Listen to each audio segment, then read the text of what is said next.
Steve Geppi, and I'd like to welcome you to Geppi's Entertainment Museum. Hello, I'm David North, and welcome to another episode of Two Guys and a Comic Book. I'm your costume expert, and we're going to follow up on topics on cosplay, upcoming conventions, something to keep an eye out for, and we'll also follow up on Facebook questions that you post to us.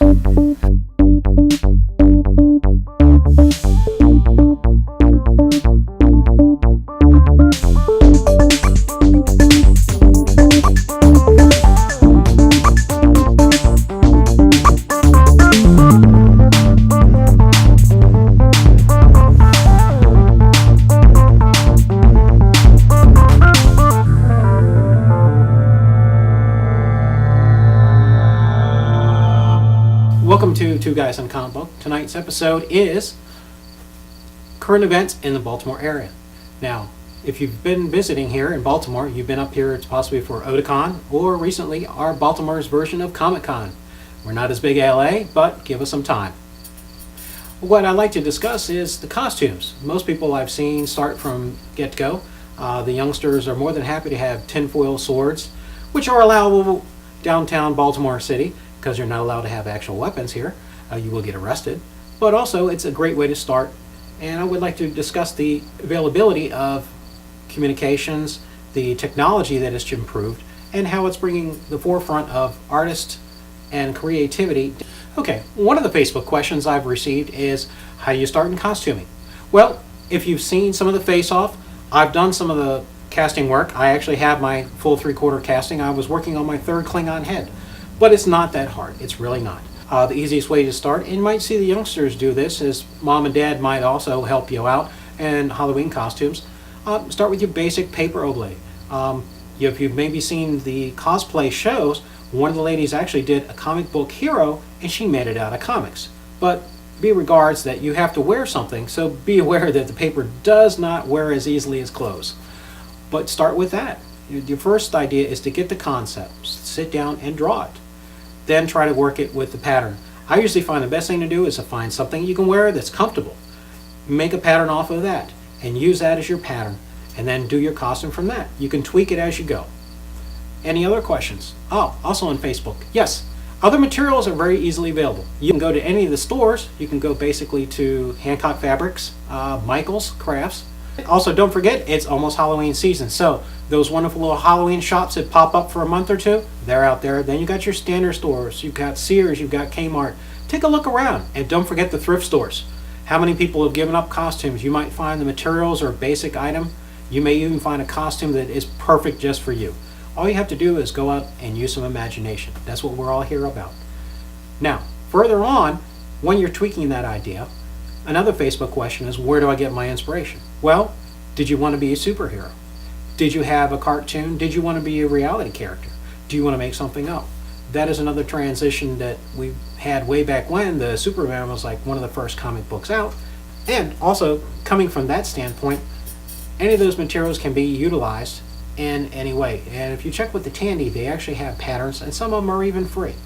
Well, following up with those superheroes costumes, you want to look at what part did you want? Did you want an older character? Did you want one of the newer characters? And there's also plenty of artists out there that are creating their own characters. And along with those other artists, you don't have to sit with superheroes. How about anime and manga? You may have a certain My Little Pony. And don't forget, you also missed My Little Pony had its own little Brony convention also down at the convention center. Now, if any of these characters strike your interest, by all means, Google it, look it up, try to find your best resources there. There's plenty of things out there. And follow up on that. Tweak it the way you want it. If it was red and you'd rather have it blue, now's the time to change it. You're not set in stone for having to have your costume has to be perfect. If you want to do it, you have a certain idea that you want to tweak it and I want to go this way with it, you're free to go and do that. That's the whole idea of being a cosplayer. There are certain contests where you have to be worked directly with one for one. In other words, if it's red buttons, green buttons, blue buttons, and you have them out of sequence, you're going to get points off. But the whole idea is to have fun here. And that's what this is all about. All right, and another Facebook question that just came in, as not everybody knows everything about every genre. I know I'm learning every time. But a lot of people ask, what is cosplay? Well, if you haven't seen the sci-fi series, cosplay is costume play. And cosplay is basically a run of costumes. It's basically having Halloween all year round. You don't have to wait for just 1 week or 1 day. You didn't have to wait for a pajama party in high school or maybe a theme night at work or another activity. Basically, costumes can be just about anything. I mean, you do drama, you may be doing male or female roles. Actually, it goes farther back up that women were not allowed to actually act in Shakespeare's time. So it was kind of off the beat path. So the transition here now is costumes. I particularly have started, I made my first pair of pants in 1975. It was a Wacky Packages blue jeans. I made it myself. Thought I was pretty proud, but I didn't know how to make it. And so when someone was messing around or something, I went to kick them, I actually split the pants. So for those who are not fully versed with costume play, costume is more or less an everyday venue. It's not just for one day on Halloween. It's not maybe for a New Year's celebration or a birthday party that you're going to celebrate as a theme. I know those are becoming more and more popular. There's also other groups, Society of Creative Activism, SCA. I was a group called Marklanders. We started out doing the Battle of Hastings and started with the fencing club about the same year that I was born. Of course, they were in fencing outfits, and of course they've gradually moved up where now we actually have a group that has its own Viking ship. And we met it out for the Leif Erikson bicentennial out here in the Potomac. He actually came into Baltimore and DC harbors. So if you're interested in those groups, there's also LARPs, live action role playing, and the venue just goes on and on. If you just Google search, you'll find all sorts of reenactments. One of the LARPs that I'm aware of, I've got a nephew, he's very much interested in one of the vampire LARPs, and they have a set time period and certain characters that they play. So if any of these are interesting, by all means, look them up. And you don't have to go to a costume first day out. You can go out there and take a look. Everything is to your liking. If you're not comfortable running out there, maybe you go there and you thought it was going to be great. Maybe it's not your thing. Civil War reenactments. It's not been my greatest thing. I've gone to a couple of reenactments, and it just didn't seem that fascinating to me. But the medieval times, the Renaissance period, you had the hierarchy, the players, and of course there's been plenty of movies. Almost everybody's seen the original Excalibur, and then other venues of that. We've got Merlin on Sci-Fi. There've been several reenactments of that, but everybody has a take on it. So if you're following through on costumes, believe me, there's plenty out there to be done. You can just start, like I said, go down to your local fabric store. You can go to Tandy and get ideas for your basics. There's plenty of ideas out there. And if anything else has any other questions out on Facebook, yes. One more question we have coming in is, what do I start it with? Well, if you're going to Tandy, if you're doing leatherwork, there are some issues where you're going to need special tools. Now, you can hand rivet, and you basically still need the basic tools, and also basically a good leather punch is also good. You can do hand sewing. If you do some of the light suede work, what they call ultra suede that you can get at some of the fabric stores, those will fit under the regular sewing machine. Now, if you're going to do leather sewing, you're going to need basically an antique. I have 7 commercial sewing machines. Most of them are about 1930s, and they're made to do the heavy work leather. Now, not everybody can afford these, and they're coming harder to find, but you might be able to find a Juki or a Taxo if you're thinking about doing costumes in the future. But get your feet wet. Go to Tandy. Go ahead and look for those fabrics. Take a look and go through the scraps. Make a few items and accessories and see how it works. And one thing you have to look at in your costume work is, what does that person do and what type of accessories is he going to need? Batman, of course, has the utility belts. Han Solo had a utility belt. You've got pouches, you've got pockets. Think about what you're going to be. And are you right-handed or left-handed?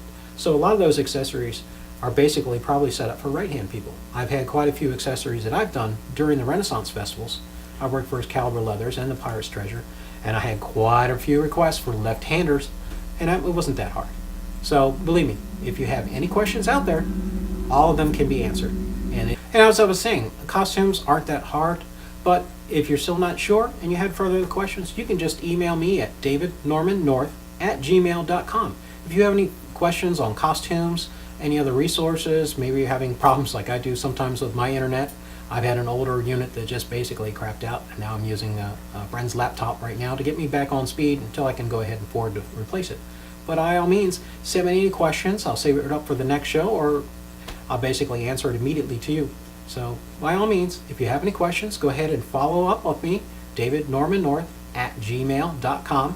I'll be more than happy to answer any of the questions. All right, well, we need to take a quick break, so we'll be right back, so stay tuned.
And welcome back.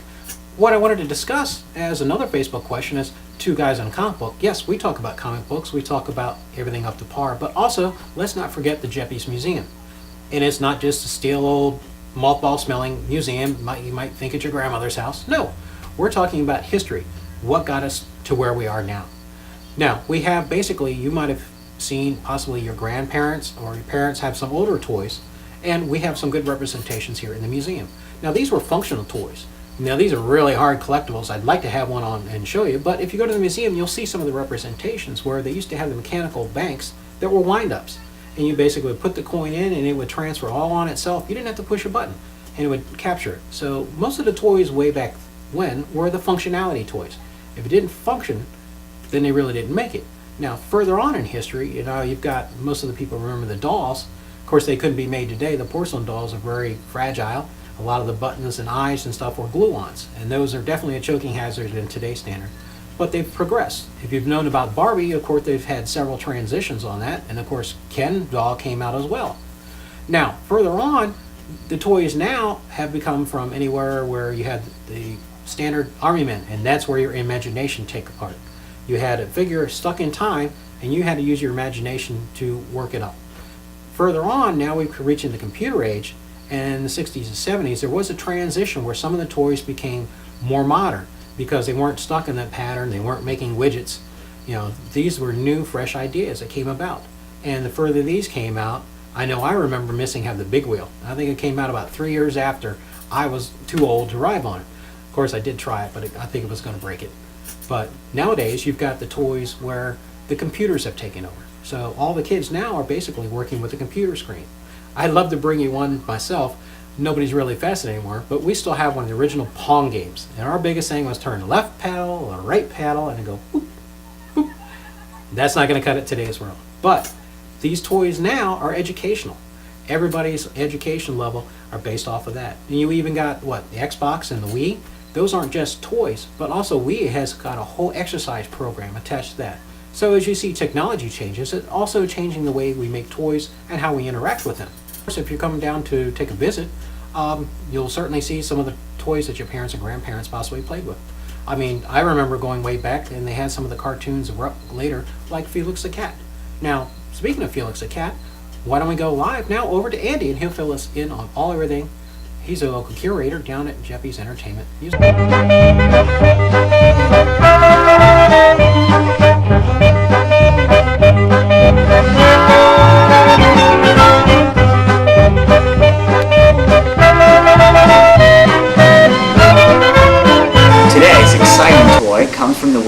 of the Gato, or as they say in English, the cat. And one of our heroes today, or our specialty, is Felix the cat, who, believe it or not, before Mickey Mouse caught up to him, was the biggest animated star in the world. Felix the cat was so popular that he was emblazoned on all the sorts of interesting toys our great-great-grandparents would have played with. Like, for example, this fishing creel showing Felix the film cat from 1920s, circa 1920s. It's got a picture of Felix. He looks beautiful. He's dancing. It says good catch. Apparently the creel is filled with fish. And it also has stuff on the bottom related to the film company that put this out, Pathé. Now what's interesting is this is actually a British piece of China toy. And Britain has really been one of the countries that's most important in keeping Felix alive. He's still incredibly popular overseas, and a little bit more here.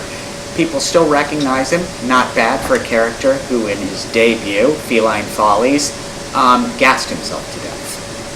But that's okay, because he's still alive with us, except for the original one, who is dead.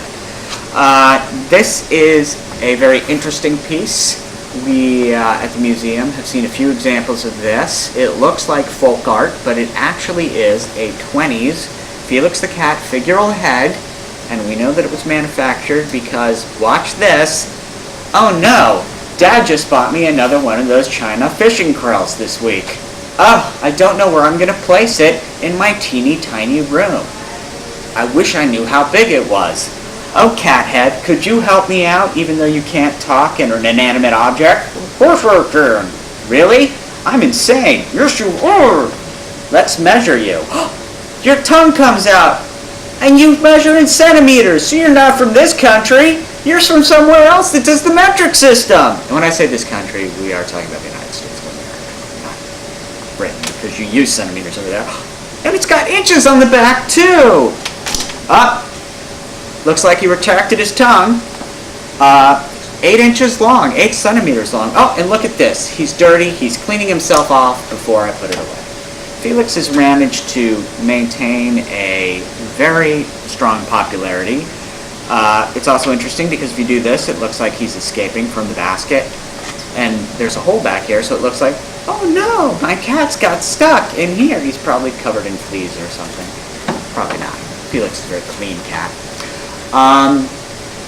We have lots more of him at Geppi's Entertainment Museum. We actually have at the museum, one of our more interesting things is we show movies, silent films, and we have the original Felix the Cat shorts that are running on display every now and then at Geppi's Entertainment Museum, interchanged with other silent classic era films. Do you think we could... In fact, we have a special for you right now, an original Felix the Cat cartoon. Let's have a look. I love looking at myself. Are you talking? No, you're talking to yourself again. You're a lunatic. You're gonna crush me.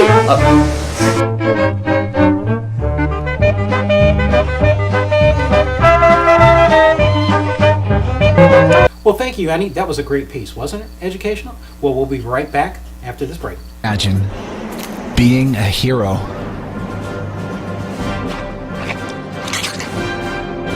Imagine fighting the bad guys, saving the world, all that good stuff.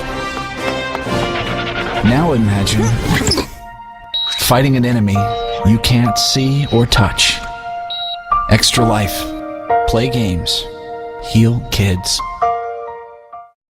Welcome back to Two Guys and a Comic Book. Thanks for sticking around. We're back from break now. What I wanted to bring up, don't forget, in our local area are 3 regular conventions that come on as Farpoint, Shore Leave, and of course we have our Nobel Laureate, our writers workshop that basically is also at Hunt Valley Marriott. And also we'll keep you abreast of the conventions as they come about. If you've missed it, I'm sure you were at Otakon or you know about the Baltimore Comic Con, and we also had our first Little Brony convention for those anime contractors. Following up on that, we're going to keep you apprised on all those activities as they come about, and if you have any questions, please post those on Facebook and we'll answer those immediately, and we'll bring it up on the show so that everybody else can know about those as well.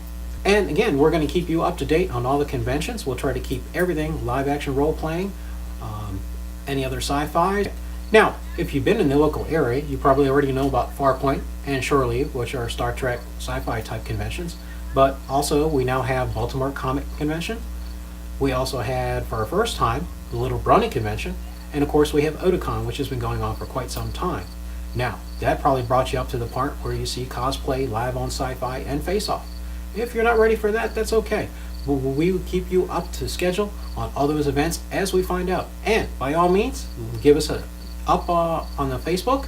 Give us any links. If you think I missed one or would like to make a mention of it, by all means, let us know. And we're going to pass that along to everybody out there in the listening audience. You can catch me on David North at Facebook for any questions if you'd like to try to keep up on all those conventions, live action role playing, and any other concerns or questions that you just didn't have a time, because we don't have that 800 number to call in. So by all means, give us a question. Again, David North on Facebook, and let us know your questions and concerns, and we'll try to forward those on, and any good updates, we'll bring them back to you live here on the show.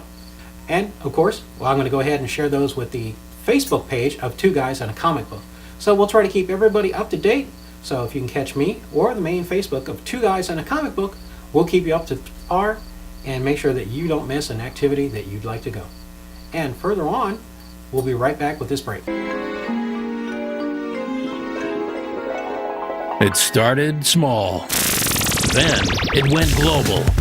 Gamers from North America coming together with gamers from all around the world, from all walks of life, getting together to play games for 24 hours and raise money to help cure sick kids. With all funds raised staying local with Children's Miracle Network hospitals and partner hospitals internationally.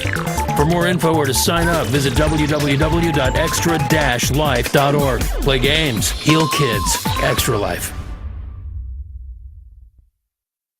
And welcome back. Thanks for sticking around. One of the toys that I remember, and they also made a movie, was Popeye.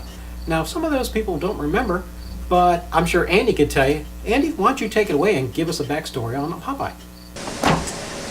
Nothing beats watching Saturday morning cartoons or whatever they're shown nowadays. I myself, being an older person, meaning that I'm slightly taller and a little bit dumber, have decided that the world is run by the wonderful world of animation. And nothing delights me more than to watch cartoons about people who eat vegetables. Because if it's one thing I've learned, vitamin A is important. And what's the best source of vitamin A? A polar bear's liver. But if you can't find a polar bear, get their liver and eat it. Then the next best thing is to get a can of spinach. And who promotes spinach more than anybody else that I know of? It's Popeye! And here he is in all his carnival statue glory. This is what Popeye would look like if your dad won him in a ring toss in the 1930s. He doesn't really do much of anything. He has a pipe that's made out of cork, real cork, not the fake cork. And he has the most important thing of all, the Made in Austria sticker on his head. So I guess he would speak with like a German accent, isn't that right? Oh, shiver me timbers! Where is the spinach? Yeah. Maybe. Popeye actually got his debut not in the wonderful animated series done by the Fleischers, available on DVD, but he got it as a supporting character in a comic strip that had already existed for 10 years. It was called Thimble Theater, and you know who the star of it was? No, it wasn't Wimpy, and it wasn't Popeye. It was Olive Oyl, and her brother Castor, and her sometimes comedic, sometimes falling flat on his face boyfriend Ham Gravy. Well, one day, Olive Oyl and her brother had to go find the most amazing bird ever. It was called the Whiffle Hen. And they needed to hire somebody to go with them that was the toughest hombre under the sea. Instead, they got the wisecracking Popeye, who, interestingly enough, had more powers than Superman and didn't really eat spinach. Actually, he didn't eat spinach that much at all in the strips. You know where he got that from? The cartoons. You also know who he didn't fight every week in the cartoon strip? Bluto. Who does he fight him every weekend? The cartoons. Olive Oyl, Popeye, strong relationship in the comic strips. Olive Oyl actually a bit more of a thug, a real Wonder Woman, if you will. She would fight him tooth and nail, and she stood her ground. She was like Betty Davis times 5. If you know who Betty Davis is, just imagine the coolest grandma on the block who takes no nothing from nobody. Little bit weaker. Now, of course, there's always a hobo in these strips since they came around in the Depression, and what better to personify the hobo than the ironically named Wimpy? Wimpy being anything but, promising money for a hamburger today, he would pay you back eventually being never. However, what he would do is often eat a hamburger while being completely oblivious to the violence going on around him, usually involving Popeye beating up the paramour of Olive Oyl, or saving Olive Oyl from when she decided to dump Popeye to go find somebody else, or saving somebody from Wimpy because Wimpy doesn't care and Wimpy's going to beat up, but Popeye is his guardian angel. Interesting thing about Popeye, did you know that the car, the Jeep, may have gotten its name from a Popeye character? In World War II, they released a vehicle called the General Purpose Vehicle, or GP. Say real fast, sounds like Jeep. Now the interesting thing is, why isn't it just called the letter G, the letter P? Well, in the Popeye comic strip, there was a magical creature called a Jeep. Looked like a cartoon version of a cat dog hyena that could just transform into different dimensions and change wherever he needed to at will. That character was Jeep, J-E-E-P, like the vehicle. Hence, reason to believe that that's where that vehicle got its full name. Another interesting thing about Popeye is that these come to life at night. Trust me. Middle of the night, they're all alive. And what do? He asks for a hamburger, she goes and flirts with other dolls, and he eventually waits to find his spinach so he can come and rescue the two of them. Well, that's it for today, kids. I think the statues that come to life late at night want something to say. You sound like a girl, Wimpy. Oh yeah? I'm gonna beat the stuffings out of you. You still sound very feminine. You're doing my voice, right? No, she sounds like a woman. No, she sounds like a man, Andy. Wait. What? Who am I talking to? You're talking to yourself. 'Cause I eat me spinach and Popeye the Sailor Man. Toot toot. Bye-bye from Jeffy. Goodbye from Jeffy's Entertainment. All right, thanks, Andy. That's certainly is fine for some spinach. That's what I'm talking about, Popeye. Well, right now we're going to go take a break.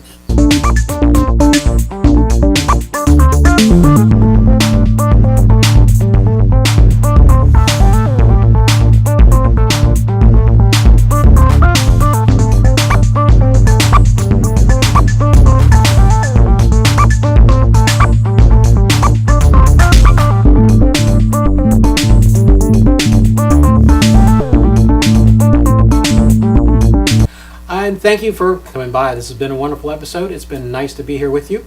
You can find me, David Norman North, at gmail.com. Also on Facebook, David North. And see what I've been posting lately, where I'm going to be at. We'll be right back with more episodes, so keep tuned for Two Guys in a Comic Book. I'm out. Take care.